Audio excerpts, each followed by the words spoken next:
Hello everyone, travel with মোটিভেশনের একটি নতুন ভিডিওতে আপনাদেরকে অনেক অনেক স্বাগত।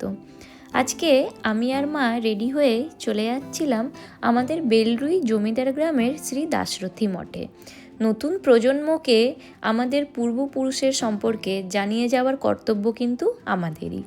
এই শ্রী দাশরথী মঠ প্রতিষ্ঠা করেছিলেন 1971 সালের 2 ডিসেম্বর শ্রী শ্রী সীতারাম দাস ওঙ্কারনাথ ঠাকুর।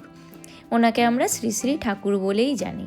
আজকে ছিল ওনারই 135তম আবির্ভাব দিবস। আজ থেকে ঠিক 134 বছর আগে তিনি সিদ্ধি লাভ করেছিলেন। ওনার ব্যবহার করা পাদুকা জোড়া কিন্তু আজও এখানে খুব সযত্নে তুলে রাখা হয়েছে। উনি 50টিরও বেশি বই এখানে লিখে গিয়েছিলেন। ছোটবেলায় দাদুদের কাছে গল্প শুনেছিলাম। এই শ্রী শ্রী ঠাকুর যখন এখানে এসেছিলেন তখন তিনি দেখেছিলেন যে ইংরেজদের কাছ থেকে যখন আমাদের জমিদার গ্রাম মুক্তি পায়, তারপর আমাদের গ্রামের কিছু ইউথ যারা তখনকার জেনারেশনের কম বয়সী ছেলেরা ছিল, তারা ভীষণভাবে বিপদগামী হয়ে পড়ে। তাদের সংসারের প্রতি কোনো মন ছিল না, তাদের কাজের প্রতি কোনো মন ছিল না।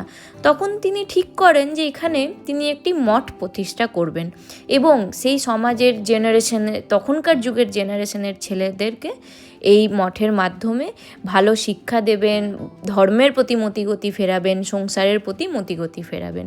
তো এই উদ্দেশ্য নিয়েই তিনি কিন্তু এই মঠ প্রতিষ্ঠা করেছিলেন।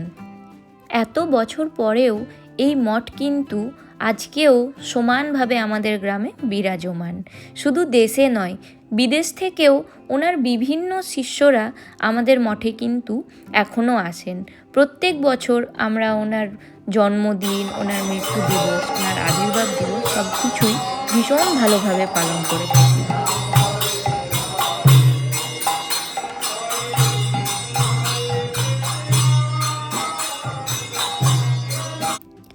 বাসন্তী পুজোও এই মঠে কিন্তু প্রত্যেক বছর 4 দিন ভীষণ সুন্দরভাবে পালন করা হয়। আজকের দিনটা গুরুর শিষ্যরা সবাই আমরা নরনারায়ণ সেবা করেই কাটিয়ে দিই। যাই হোক, আজকের ভিডিও এই পর্যন্তই থাক। আমাদের গ্রামের 150 বছরেরও বেশি পুরনো দুর্গাপুজোর ইতিহাস, সেই গল্প না হয় আপনাদেরকে আরেকদিন শোনাবো।